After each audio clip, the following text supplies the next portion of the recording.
Hello, everyone. Welcome to the 5th edition of Shore Leave Book Club. I'm Kelly Lynn Colby, editorial director at Cursed Dragon Ship Publishing. I'm also a freelance editor, a writer, and a reader. Hey, everybody. I'm Kevin Pettway. I wrote the book, and I am the co-host. So excited. I can't believe it. This is our first series completed. Not only the first one our company completed and published, first one, and this is your first completed series written too, right? Yes. So first complete, and our first Shore Leave Book Club completed book. So I am quite excited about this. How does it feel to be featured once again, Kevin?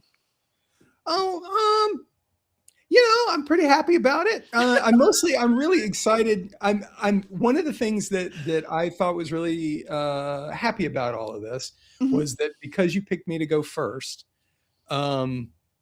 you were not yet, you didn't actually have a co-host yet. So I basically got to shove my foot in the door, and so now I get to keep doing this with, for other authors. And that's actually, that's what's most exciting to me about it. You're like, that's my favorite part. Yeah. I know. I was like, yeah, would you be the first author? Yeah. He's like, and I can keep doing this, right? I'm like, yeah, actually, that would be awesome. Like, I didn't even consider asking someone to do this crazy thing with me. And you just like volunteered yourself. It was wonderful. Well, it's fun because I really, really enjoy doing let's see, any kind of publicity or just talking up other people. That is super fun for me.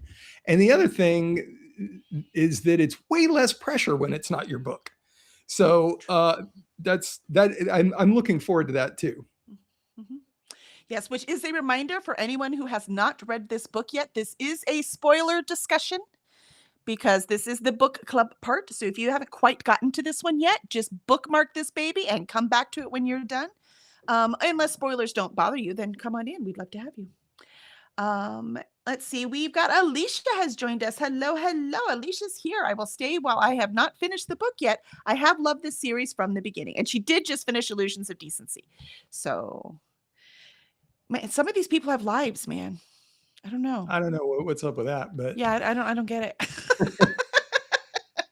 Look at my TBR. I have no idea what you're talking about. What life? I don't understand. Yeah. I love that you have a library cart. I have 2. Just over there too. Those are my priority reads. See. Yes. Yeah, and I also want to apologize to everybody for not making it. We were supposed to do this last week, but as it turned out, I had surgery, and so I was very much not prepared to sit upright and do this. I would have been laying back with the camera over my head. I guess Lena could have held it and over for the my whole face. hour. Yeah, for the whole hour. Anyway, surgery. I made it 30 years until I made Lena hold a camera for an hour. Surgery went great. Recovery's been fine. I really haven't been doing much other than sitting in this chair.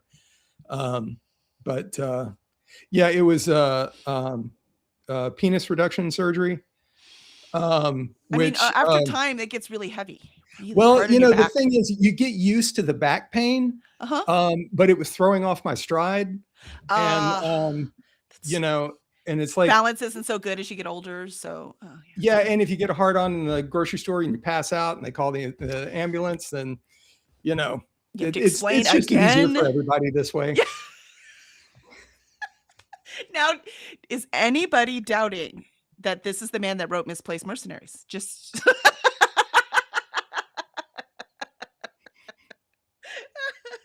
100%, no doubt. Alicia hasn't been feeling well the last few days. When you were like, I can't do it this Friday, can we do it next Friday? I was like, oh good, Alicia has more time to read it now. And then she still didn't. She still didn't. She finished Illusions though, so hey, I'll take it. That's good. I love Illusions. That was a good book. But I and I had this experience with every single book in the series. And I read them. I was like, I read book 1 and I'm like, wow, this is, I think this one was my favorite. And then I read book 2 and I'm like, oh no, I forgot I did all this stuff in book 2. This one was my favorite. 3, 4, and on right through to 5. And yeah, because and 5 is so much Jasmer's story. And she becomes, for me anyway, so much of a favorite character. I mean, by 4, she was really starting to get centered. And it's still heavily Keen, it's heavily Sarah.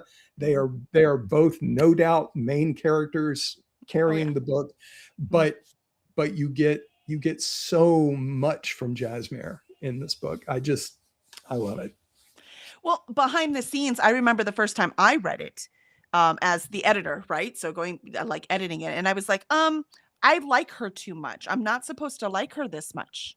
Like she needs to be the bad guy so that she can be redeemed, right? And I didn't feel she was a bad guy at all. I remember that very clearly. Well, and when I wrote it originally, she was not actually supposed to be a bad guy. I had written it from the point of view of these two very confident, competent women that fully believed in the opposite sides of this conflict. They were both intelligent. They both had very good reasons to be where they were and to do what they were doing. And I didn't really want either one of them to be a bad guy. But I mean, I understood your notes. You were saying that, a reader needs to be able to root for one side over the other. There needs to be a bad guy. I need to be able to dislike this person so I can, more fully enjoy this other person's struggle against them. She locks Sarah in a dresser. Good guys don't do that. Well, I mean, I guess you could say that. But at the same time, you might want to think she's as good, but no. At the same time, she's trying to come up with a solution to not kill her. Nice try. But yes, I did. Well, and of course we already had Angram in the drawer.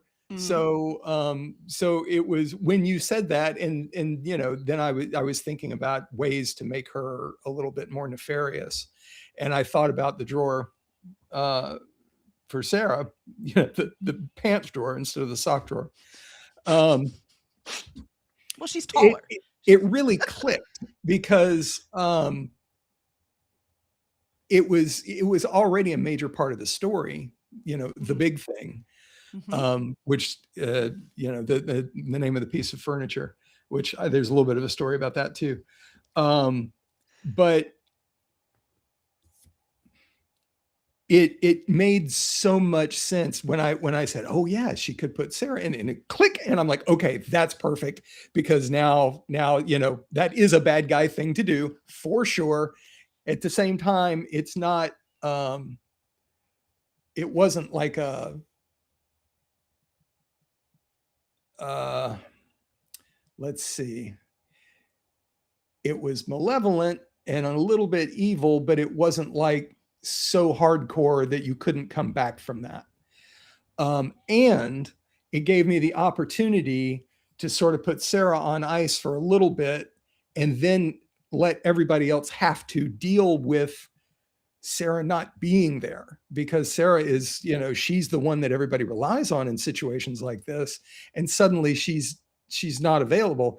And then this is where all of this went, is then it let the two kids, Volker and Shayla, step up and sort of try and take Sarah's place to do some of the things that Sarah does, which, of course is terrifying because they're the kids, but they're the same age that Keen and Sarah were when the whole thing started. So, it was a great note, and it was such a perfect seasoning to the book. I really, really appreciate it. The big thing. Also, I remember when I was reading it this time, I had forgotten. I think I felt that way the first time. I don't remember. It's hard to remember, right? The first way you felt that I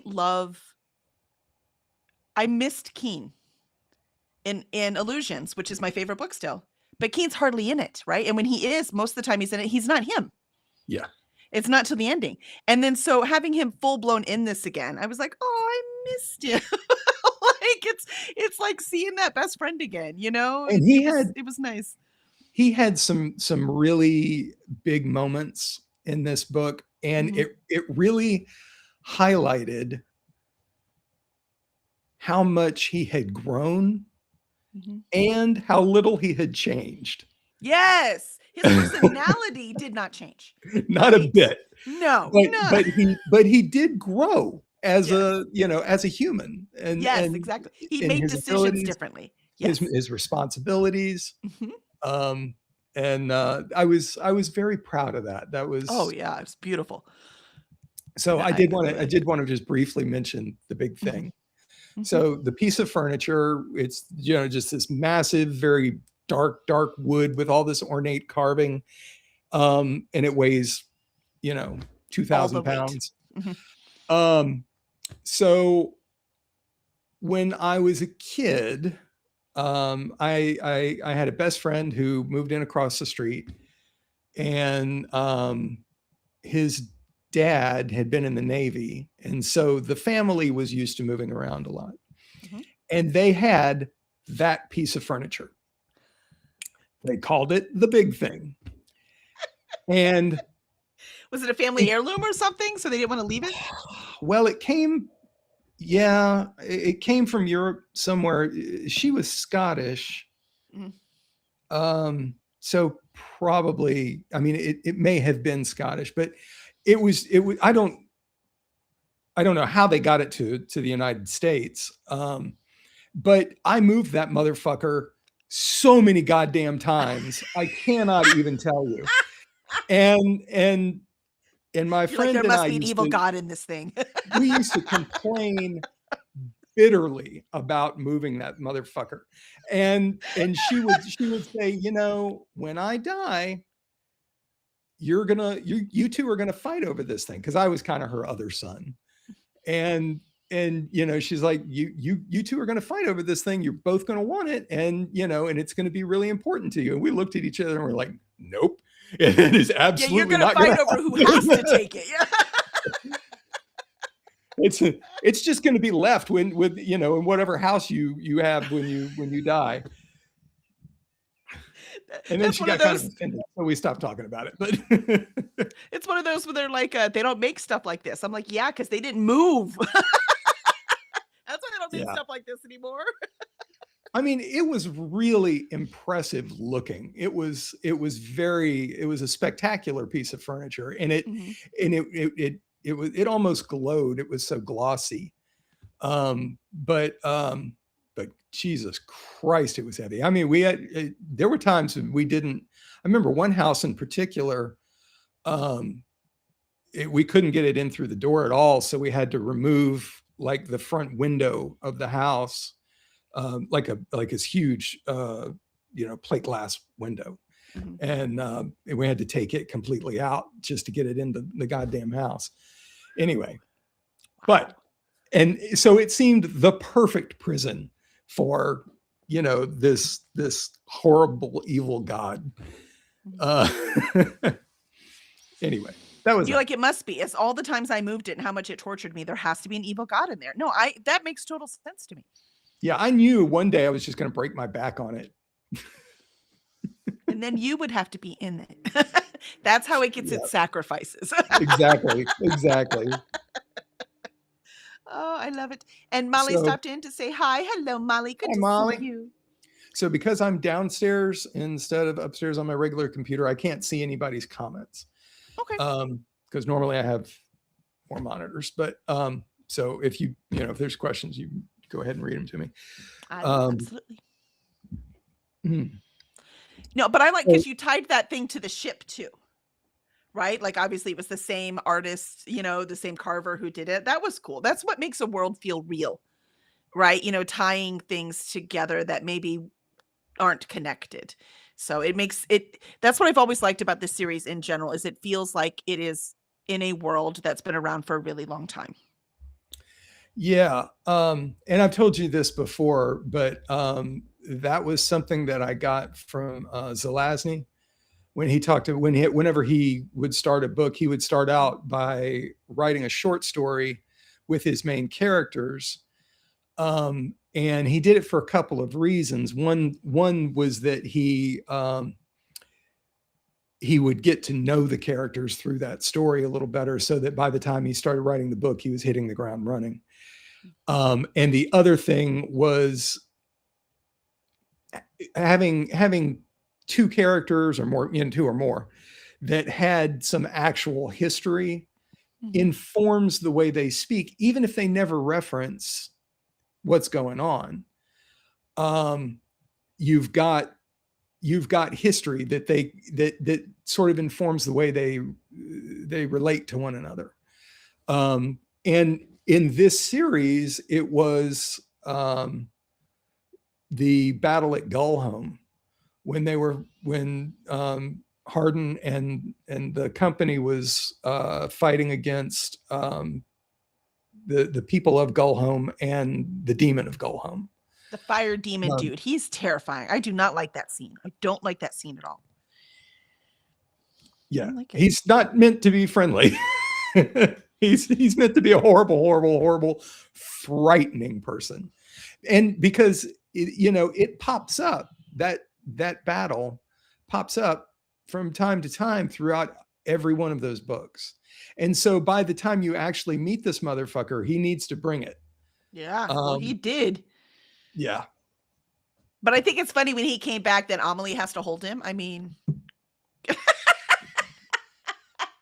when he comes back as the baby and Amelie's holding a baby, I'm like, why is she holding a baby? Oh, the goal. I was like, oh yeah, duh. Yeah, with the little claws. I was like, I don't remember her having a baby. And then I was like, oh yeah, okay, I remember now. That's funny. I'm sure she just wanted to drown him if it would do any good. And this was, I think, the very first time since I wrote the book that I was able to read through the entire thing without crying at all. I'm so impressed.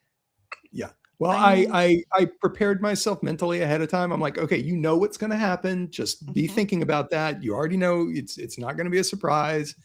And it still caught me in the feels a little bit, the wedding at the end. But in he's a good romantic way. like his father. It's so cute. Yeah, that was, and so having Volker and Shayla both having traits of both Megan and Keen was something that was very important to me. And because that's the way kids are. That's usually how it works. Yep. You get traits from both parents, and you don't always get the same ones. Right. And in their cases, almost never do. Didn't. Yeah. Right. Yeah. But I love the faith, the absolutely unshakable faith that Volker and Shayla have in each other. Me too. It was almost like Sarah and Keen again, right? Like Sarah and Keen basically are brother and sister too. And then you have an actual blood brother and sister. And the relationship was very similar. So obviously they had different roles, but it was very similar. And I loved that. I want an entire series by them. I love those kids. So I always have. I mean, I remember Charles joined us too. Hello, Charles. And so did Christina. It's so good to see you. Hello, Charles and Christina. And that was what Charles said too with Illusions, right? When he read Illusions, that he loves the kids. I'm like, me too. I love them. I love them. There's just something compelling about them. Well, which also, do you remember what I made you cut out because I love them so much? I don't. Or not cut out, change. I don't. When they were being spies in the town trying to figure out where Sarah was. Oh yeah. Or no, the army, where the army was. And Shayla killed the bad spies, the Turanians that had sussed him out. And you said, no, that's not her. She can't do that. And you No, were right. That was a really good call. she was too young. That wasn't her personality yet. She wasn't ready for that. Doesn't mean she'll never do it, because I can see her going very cold and being very practical, but she wasn't there yet. Nah. And I think actually that was kind of because they even had a little bit of conversation about it. Mhm. But I think that was sort of a pivotal moment um, for for her developmentally. That Mhm. kind of influenced who I see her becoming as a full adult. But in illusions, Mhm. you see the roots of their personalities, right? They're running around, they're getting into trouble, they're underfoot and causing problems in the castle. But in this one, they are old enough to get themselves into real trouble, and Mhm. they do with abandon. And I that was delightful. I had so much fun writing that. Well, I loved watching what Keen was doing, because, quite frankly, I'm at that stage of parenting that Keen was there. Obviously, my circumstances are much more mundane, but that Thank point where God. you're that point where the children are making decisions for themselves, and sometimes you just want to lock them in their room. Because I'm like, would you quit doing? You could, like, really get, what are you doing? Right? Like when my kids decided to buy motorcycles, things like that. Right. And so I related to him so much in that, as he was trying to figure out, how do I parent young adults? Because it is so different. And it was much easier when they were little and you could just lock them in their room. You are safe in there. Don't come out until I'm not mad at you anymore. Right? I had actually forgotten the scene where the two of them showed up on the battlefield like minutes before everything was about to go down. And because my first, like I said, I forgot it. So my first reaction was, holy shit, what's going to happen now? And then it was just bang. Sarah's like, nope, you're out of here. Yeah. And Yeah. teleported them back. Yeah. I was like, wow, how did they get out of there? I know they don't die right now. So how does this happen? Right? Yeah. So yeah. But it was They smart too, don't because die it, like, right now. drained her, right? Like you would let me finish a Oh, book where they died. no, I would have made you change that immediately for sure. And by the way, you will always hear me say, and now I'm talking to the audience, not necessarily you, that whatever editorial decision that Kelly came up with, that she wanted me to change the book, you will always hear me say that was a really good idea. I like that idea. That was a wonderful idea. It added to the book. Blah blah blah blah blah.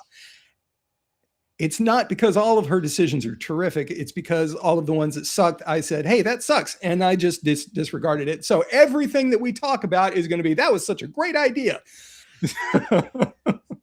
Yeah, because that's the thing with author and editor, right? We partner. I'm not the boss and tell him what to and do, and right? And to he's be to go be ahead. honest, Uh, you don't really give me any ideas that suck. The ones that do end up getting set aside mhm, are just usually ones where there was a miscommunication or misunderstanding. Typically, it's because I didn't telegraph something properly, and mhm, so I have to go back and add a few lines here and there, and then it all makes sense. So yeah. that's not.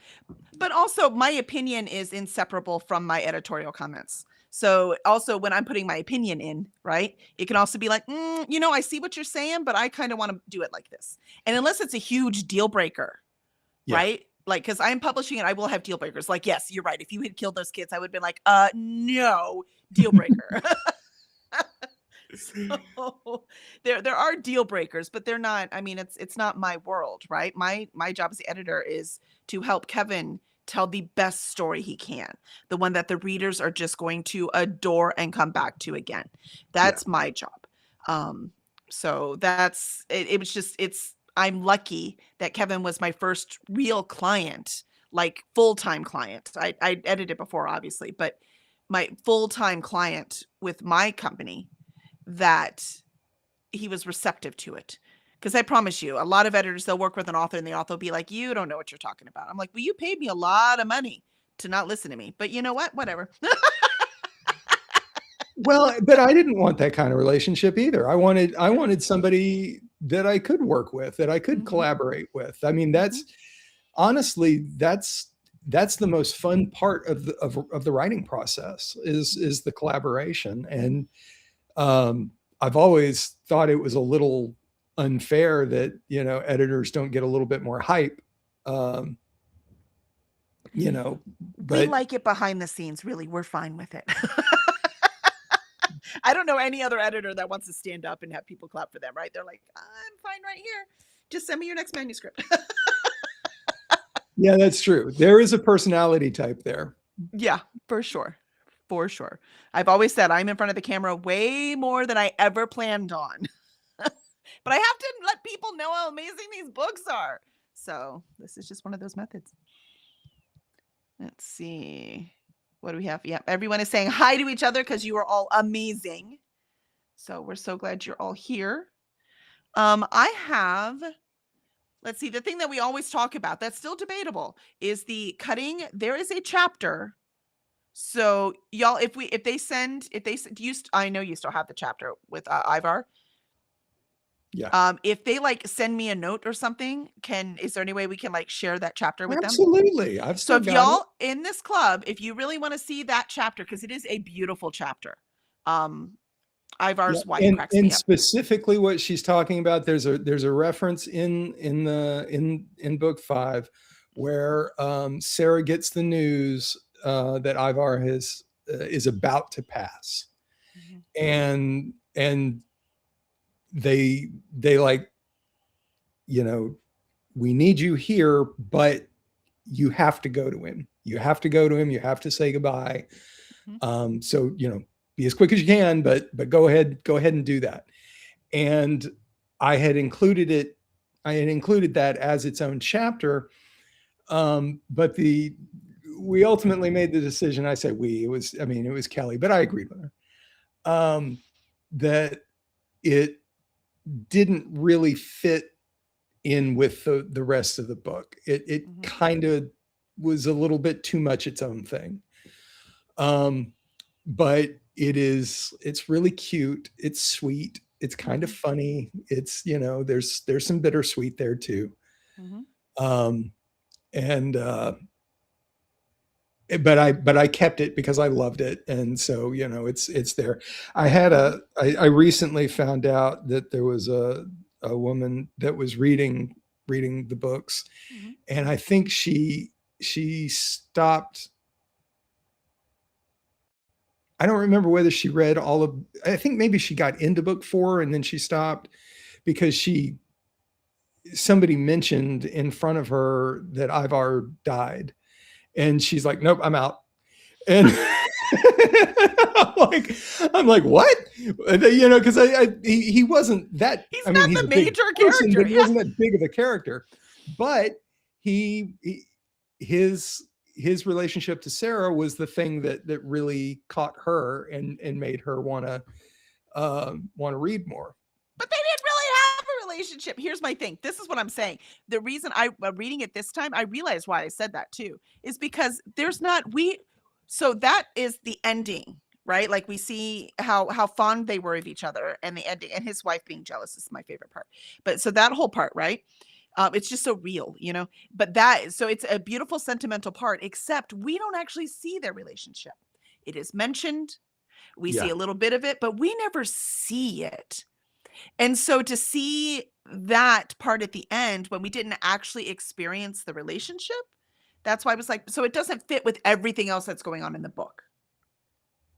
Like you could write a separate standalone. I would love to write a separate book with Sarah and Ivar. Yes, with them hanging out. Just make it like a fucking romance, and you know. And it's funny too because I was doing a little bit of, you know, just down the rabbit hole and reading about the male romantic leads and why they come off so often as such assholes, and why that resonates with people. And clearly it does, because, you know, that's the popular or at least a very, very popular thing. I was gonna say a popular, not the popular. right.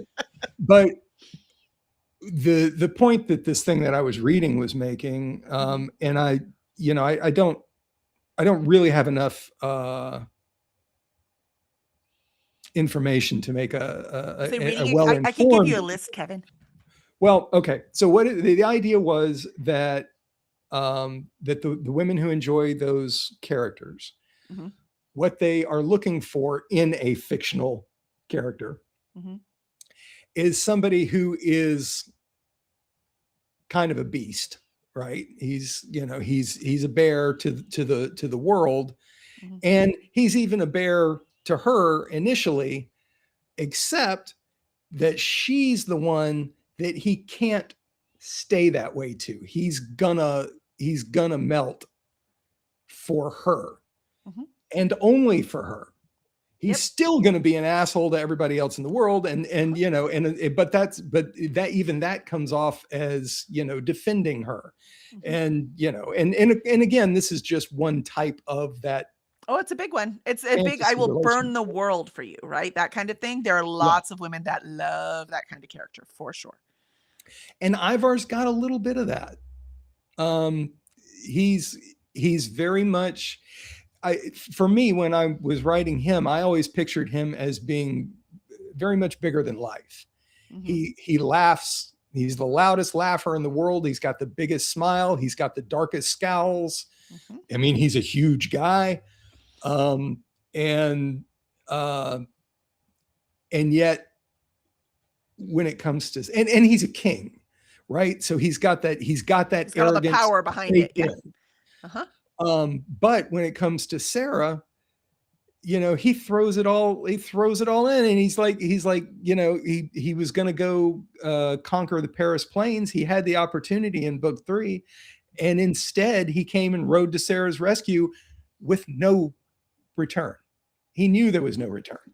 Huh? He really just did it because he wanted to impress her, and it's an action that is so out of character for him that it cements his character. And Yeah. apparently, the fact that he died was not welcome by everybody. But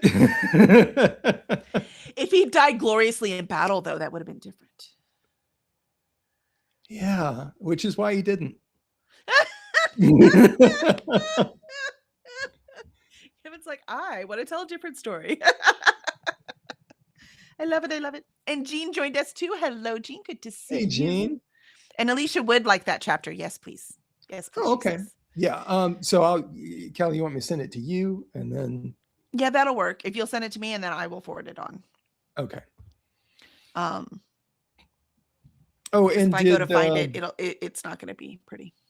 Was it Charles that got the series? Yes. And did he get Charles? Did you get your series? Did you get the? He did. He was very happy about it. All right. So I don't know if did you have a specific question or just whether he got it? Nope, that was it. Just making sure he got it. He absolutely did. So yeah, he definitely showed his appreciation. So it's fantastic. I talked about that. Okay. When they are in terrain and they see that big statue of Cassius. Yes. Was that because of like Firefly and Canton and the statue of Jane? I never made a connection before, but it really made me think of it this time. I don't think so. Like when they make a statue of some douchebag, right? And it just I think that my reasoning behind that was just to show that not everybody saw Cass the same way they did. Even though, Cass basically moved in and murdered the people who used to be in charge, who they probably loved before they loved Cass. But, then he came in, and one thing about Cass is that he knew people. He knew how to make them happy. So he was definitely charismatic. Exactly. And so, and they would have seen him as a martyr, and killed by Greenshade. So, he naturally would have been, he was the perfect subject for a statue in Bad Iron, or I didn't call it. I mean, it's bad iron, but that's not how I pronounce it. I don't remember. Okay, Batarang. That was it. Ah, gotcha.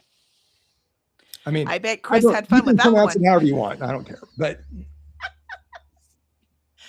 I love it. But that was funny because I don't remember thinking that before. But reading it this time, that totally brought it to mind.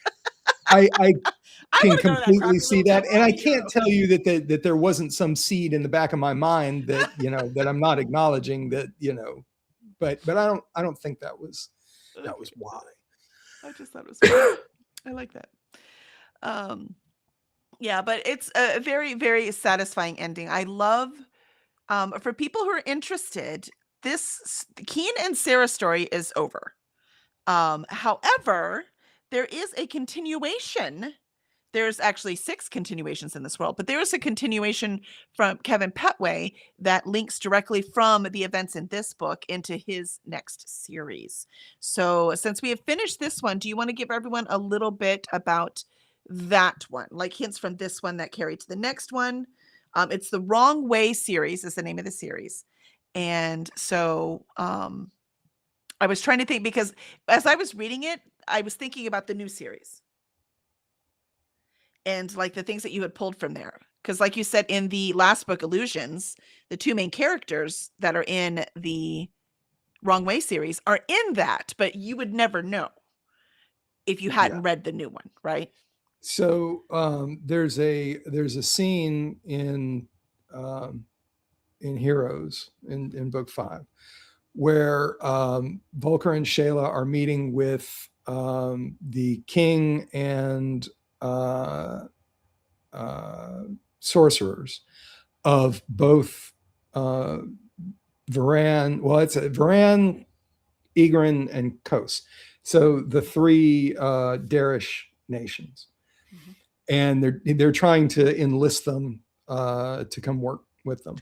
And the king of Egrin is the uncle of Masika, who is the main character of the next series. And there's a short story that's in last night at the Jolly Chicken, and that's the anthology that has the short stories with the main characters from all of the new series. And I think most of our people right here have that. Oh, good. Yeah, that's what Christy says. That Last Night at Jolly Chicken, that was the anthology with the short story he's talking about. Sorry. Yeah. So that story is Masika, her sister and her father going to meet with Cantal and Jasmine in Tyrane, and Masika discovers Rain and Heron, who are 2 gods that Engram had locked up in his lair and was performing experiments on, which is referenced in book 3 or 4. I don't remember which. And she says, okay, I'm going to take you home. And so that whole series is her trying to take them home. And it was a foolish promise for her to make. But she's young and hopeful and foolish, so it works. Exactly. She's a little bit naive. She's very, wide-eyed and sunny dispositioned. And she takes her promises seriously, even though she had no concept of the depth of it. It takes her 3 books to actually accomplish it.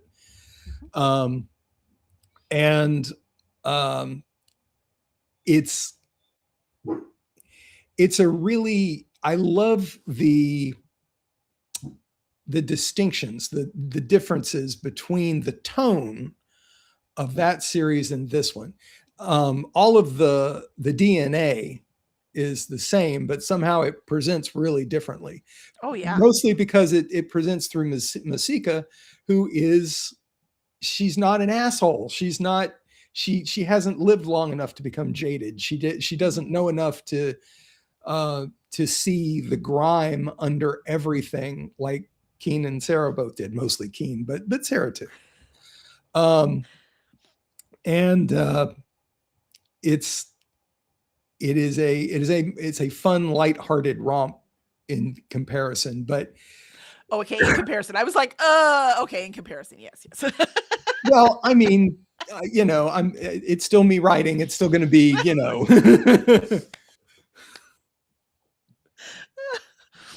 No, I love it. So it's a lot of fun. So if you really like this one, I would highly recommend moving on to the next one. But I like it because they also in this one in Heroes, because it didn't register to me the first time I read Heroes, because I didn't know where you were going next, right? So I didn't know where to put the most emphasis. When they talked about what Angram did to Jasmine, was he learned how to do that by experimenting on the gods. Yep. And those gods that he horribly tortured are the ones that are in the next series. So it's really clever how that was brought out to be something very important in this one. Yeah. So. And you find out even more about that process throughout that next series. Mm-hmm. Because that's one of the things where, it's like, oh, they're gods. They should be able to, do whatever you want. Well, to begin with, they were very minor gods, which was why Angram was able to capture them at all. Keep them so easily. Mm-hmm. But the process that amped up all of Jasmine's abilities, they gave her all of those powers. He used to do the opposite with them. So basically he turned off most of their godly abilities. I mean, some of it still shines through here and there. And of course, when you meet Heron, she is literally a heron. She's a bird, and before she was able to switch back and forth at will, and now she can't. Mm-hmm. So yeah, it's like Rain, who is this grumpy, he's kind of a grumpy old fart. And Heron, who is a bird that only he can understand, until Amelie comes back into the story and she can speak to her. God, I forgot how much I love all those characters too. Me too. I love them. Yeah, so that is another thing. There are little sneak peeks of characters from this series that come up in the next one. Just like the things that we love in books, right? We want those people to come back. Even like I forgot how much you talked about the Deep Witch in Heroes, because you're talking about so many of the other demons. So I forgot how much you talk about her. And then Jen Bear has a series where she's featured. So it's really cool that she did that. Me too. And I had forgotten that that must be what she pulled from, right? Where Jen was like, ooh, you know what? That's what I want to do. And so I forgot how important she was in this series. Well, and not important, mentioned, I guess I should say. Jen and I spent a lot of time going over her ideas for that book, because I had prodigious notes on the Deep Witch that, you only get just like the slightest glints and glimmers of all of the notes that I had. So we went through and she told me what her ideas were. And I'm like, oh, this is fantastic, because this plays right into this other thing that we already had. And, and there was a few things that we changed that, it didn't matter. Because like I said, that part didn't come out in anything that I had already written. So I just changed it. But I loved the fact, because I loved the idea of that character. And I love the fact that she wanted to go back and really do something with it. And it was a lot of fun what she did. The book 4 that we put away and we replaced with Illusions ends with Hardin getting killed by his own granddaughter, who of course doesn't know that he can't actually be killed. But they're Plus, on the ship. He probably asked for it. Oh, absolutely. Well, it's a whole thing. But she runs him through, and he slides off the blade and falls into the water and sinks. And basically has a relationship with the Deep Witch at the bottom of the ocean. The weirdest couple you'd ever see. Oh yeah. I mean, she'd have to be fascinating with him being the only man to be with her and live, you know? There would have to be some He kind of, caught "All her right, you're attention. weird." Yeah. There's a whole other romantasy there, Kevin. You've got a whole 'nother one to g That's right. That's what I should do. Yeah, I should combine those. It's just Sarah have and Ivar with Hardin Harden it and the yeah. Deep No, Witch. no, it's 2 different books, man. You just there you go. You can do it. I'm sure we can come up with one more couple. I love it. I love it. Yeah, no, I really enjoyed it. It was a very, satisfying ending because even though so many awful things went down in this book to characters we freaking adore, it was a pretty happy, satisfying ending. You know what I mean? Like I like where it ended. That can make all the difference in the world about how you feel about an entire series. And you answered all the questions. You didn't leave things open-ended. Questions were answered, or I said that. But you know, everything was wrapped up nice and tight in a way that made you go, "Oh, oh, thank you. I'm glad the kids are still alive." You know, things like that. Like you were just like it there was payoff. I guess that's what I'm saying. It was a good payoff. Were you ever thinking of ending it any other way? I don't think so. Um, I think before I think by about book 2, Mhm, it was pretty solid in my head. When I started writing, I had, sort of a loose idea. But by the time I got done with book 2, I had already decided that I was going to involve Jasmine a lot more. mhm. And that really determined the direction that ending was going to take. But the well, okay, the way that the climax was the direction that the climax was going to take, the actual ending, which is a chapter or 2 after that, Mhm. maybe 3, um, was a little bit different. And I think those came much later. Um, it sort of made sense with Volker's infatuation with the Hugh Brain girl, Mhm. um, who I had completely forgotten about this line when she leans over and whispers to him that she wants to fuck his dick off as soon as they have a chance to get away from all of the other people at the wedding party. Uh-huh. Um, Perfect and match for yeah, Keen's son. yeah, exactly. That's right. Um, but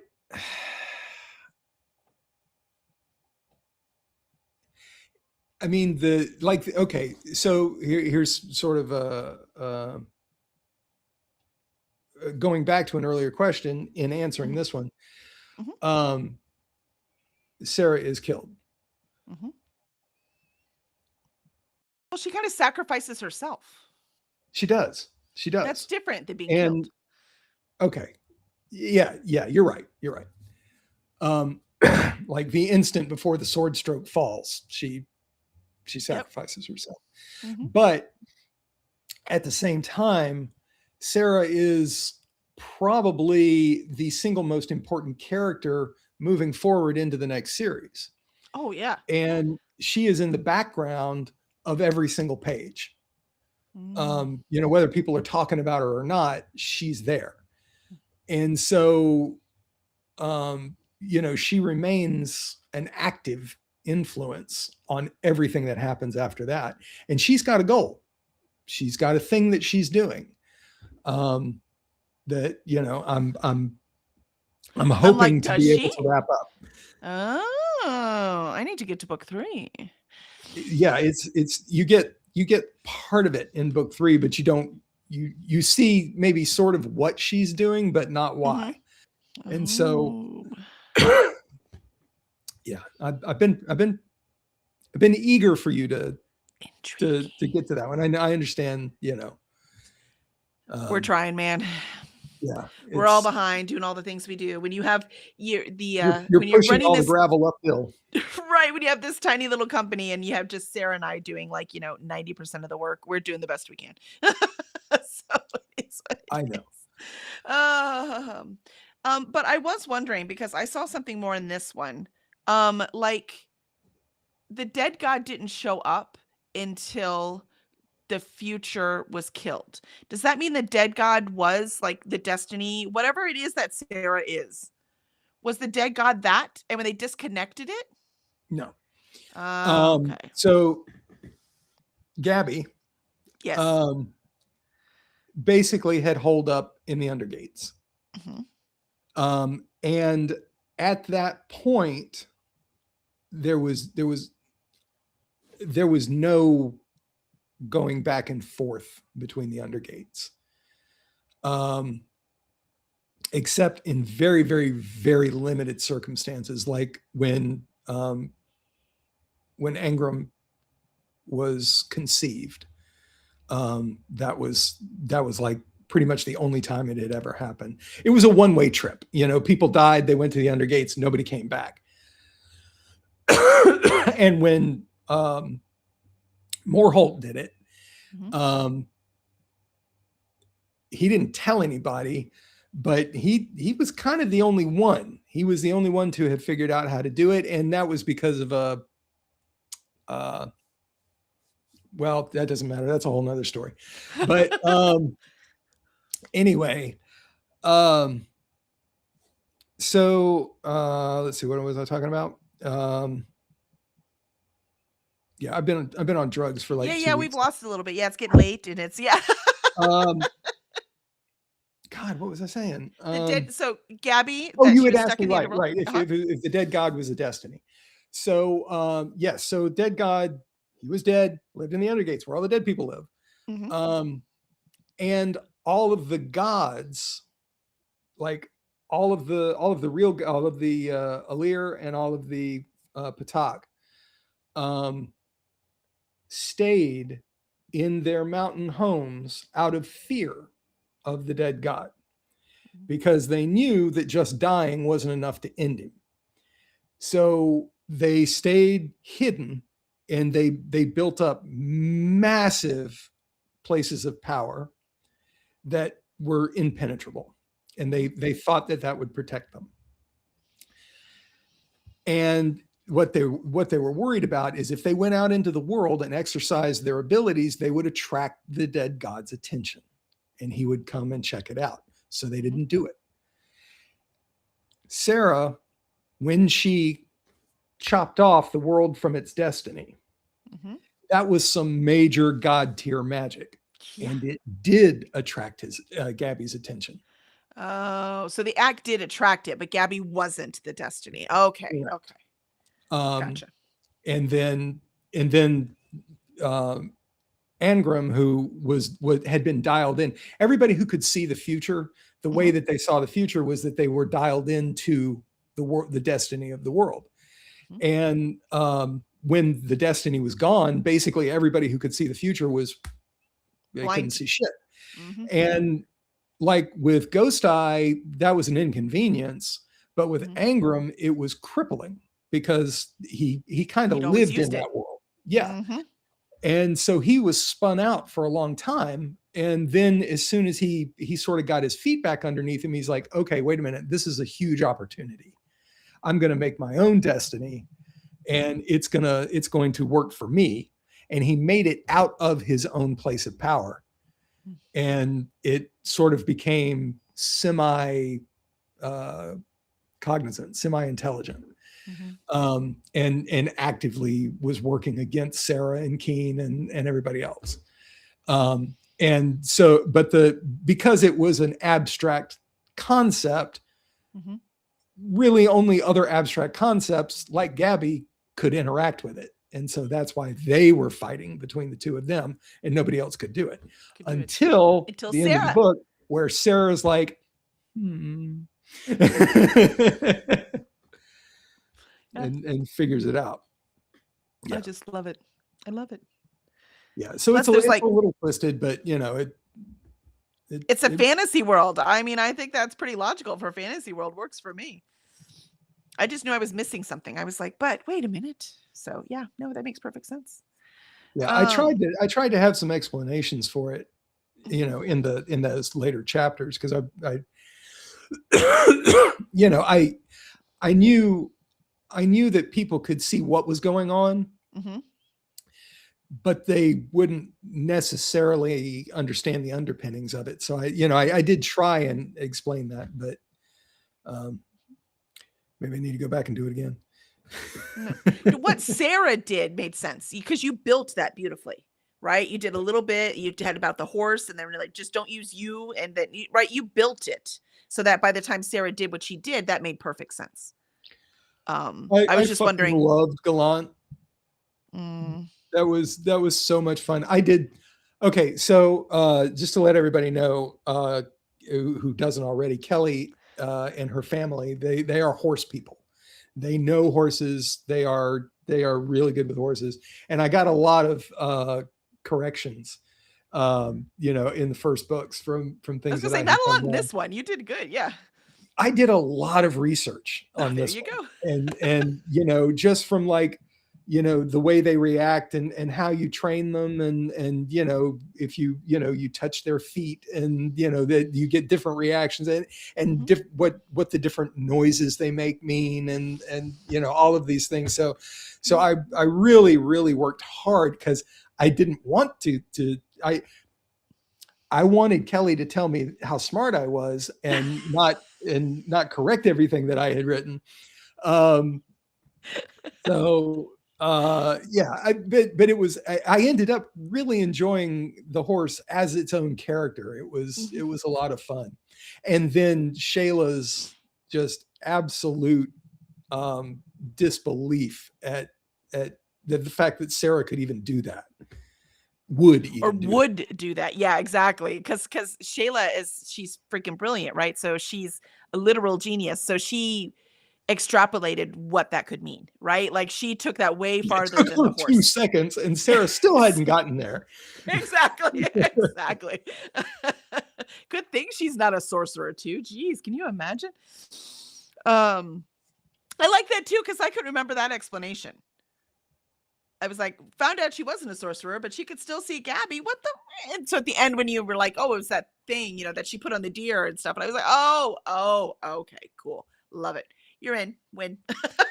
Yeah, which was actually, that was my original idea from the beginning, as I to love it. why she could see Gabby. But I do remember giving it some thought at one point. I'm like, well, could excuse me, could Shayla be a sorceress? And I'm like, well, she could, but somehow that, to me, that would cheapen her character.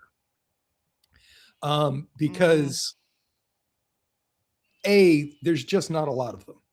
I mhm. mean, in the whole world, there's like a dozen. Um, and you've already got one right there with them, and Sarah. And Shayla didn't need to be a sorceress to be effective, Amazing. Yeah. to be an amazing person. And so Hmm. I decided I didn't want to do that. That wasn't the direction I wanted to take her. And I'm really glad I didn't, because I think, it's the reason that Batman is so amazing. Right. One of the reasons Batman's so amazing is because he doesn't have any powers. I He's just a know. guy. He's a really smart guy. He trains. He's, and I always said his superpower is discipline, and I am in more awe of that than like any other superpower I've ever seen. yeah. It's And, incredible. Shayla is not, um, she's not outside of the limits of human capabilities at all. It's just the way she Well, applies herself. geniuses. What are you going to do with them? Let's see. And Charles wants to know, so chronologically, the next book is, and Alicia also has, is that the next series? So the next series for Kevin, because it gets a little complicated. So you do have a copy, Charles and Alicia as well, of Last Night at Jolly Chicken. Um, I would read those short stories, and Mhm. then whichever characters call to you the most, you go with that story first, because Yeah, there is that's a what. different series for each one of the stories in the Misplaced, well, adventures we call it now, right? The Misplaced Adventures universe. Except for 3. We have Yes. guest authors in Todd Fonistock, Jody Mhm. Lynn Nye, Mhm. and Kevin Anderson. Yep. And those authors did not write series. They just contributed stories because they were sweet and wonderful to us, Because we and totally wanted to use their fame to sell our book. That's why. Sure, you could put it Write that that way, down. but I mean, it was still a very kind and generous act. I appreciated it. Yeah, that's because, we love these people. They're amazing. So we do have relationships. That's why you meet people and shake hands and be nice to them. And then of course, then you also now have to give back. That's how this works. Um, Somebody helped them, right? They're helping us, and then we Absolutely, get to help the next people. That's how this works. absolutely. But if you want the next one for Kevin, the next one for him, it's the Wrong Way series. The next book is The Wrong Way to Heaven. So that's the next one. That's where you'll meet Masika, and who loves the Hill Fury. That's like her superhero that she just worships and Yes, she adores. She fangirls fangirls. all over Sarah, and It's that was so much fun. that was such a clever thing to do because exactly it was so fun. And when you have a hero like that, there's gonna be a following, right? So I mean, heck, in this world, there's gonna be a religion probably that steps up, right? So this kind of thing, it's fantastic. So that's Well, really fun. and remember in Illusions, Sarah was sort of a religious figure to the Temple of the Sky. Exactly. So it's just a natural progression that there would be a religion based on her. I have no doubt. We need to call Ethan. That would totally fit in with his world, actually. That would be a good conclusion. Anyways, where is it? We are ready since we are completed this one, and Kevin and I are having way too much fun to have this stop. And we like doing the indie books. So we are announcing, which there was a little announcement I already made since we missed last week. I wanted y'all to know so you'd have a heads up to read it. Is we will be doing Jessie Sprague, who is also one of our authors, but she's an indie author who has published like a few series already. Yeah. And this is The Path of the Allures, Rose of the Deadlands. This is a trilogy, so this will be 3 books in this series, and it is a romantasy set in the same world, but each book is a different couple. Oh, okay, that's cool. So, right? I mean, like, that's pretty I'm clever. really looking forward to reading this. And Jessie is a delightful human being. These are going to be really fun episodes.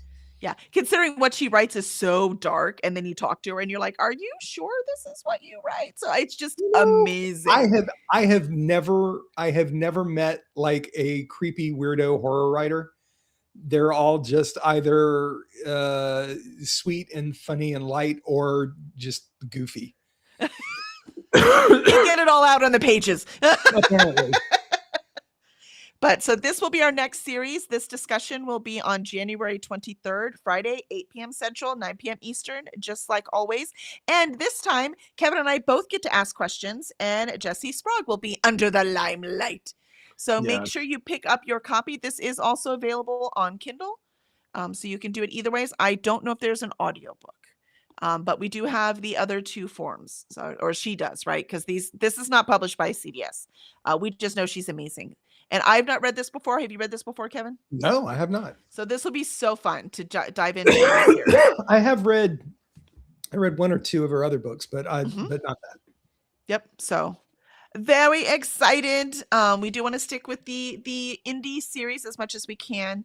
But just like here with Kevin, make sure to read the book. Come, bring your questions for Jessie, and we'll grill her. That's going to be a lot of fun. Right. And again, like I said, way less pressure. Way less pressure. Charles wants to know our favorite swear. Oh no, Charles's favorite swear is shit a cheese sandwich on a plate and give it to a beggar.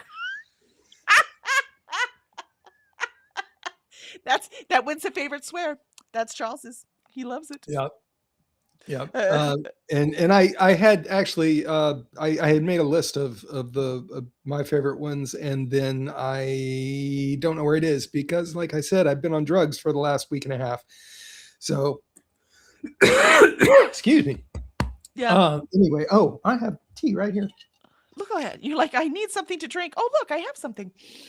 Now, yes, this talking all day. My book has a quote on it.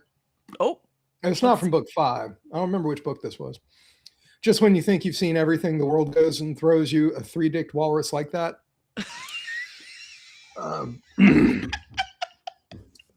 Which I mean, was cool. yes, yes. I mean, that's pretty tame, but it's on your cover. I love. Sorry, we it's time to go, but I love when Sarah makes the Keen copies, and Keen's like, dude, like, what's wrong? I was never like that. Yeah, and I'm just gonna this isn't really a spoiler because I'm not gonna say too much about it, but Uh-huh. one of the Keen copies does make an appearance in the next series, and he's a character for quite a while, Uh-huh. for most of one of the books, and I just love because it's very unexpected when you see him, and you're not thinking about Keen at all. And so having him pop up, and so I got to sort of include Keen in that book, even though he has no right to be there at all. And that was a lot of fun. I really enjoyed doing that because I love Keen. I Oh, me love writing too. him. I just love him. And it's natural for you somehow. Like, I mean, I don't watch you writing, but I mean, when I read it, it just feels natural. Like that's a character that obviously just really, really works with you. I love Well, it. I've said it before. Keen is who I used to be. Sarah is Mhm. who I would like to be. And so you're kind of getting like teenage me whenever you see Keen. Well, teenage you would have been delightful. I mean, I wouldn't want to date him, but he would have been fun at a party. You didn't hear Lena snort when you said that. Did she? She says, "Yeah, I wouldn't want to date teenage Kevin either."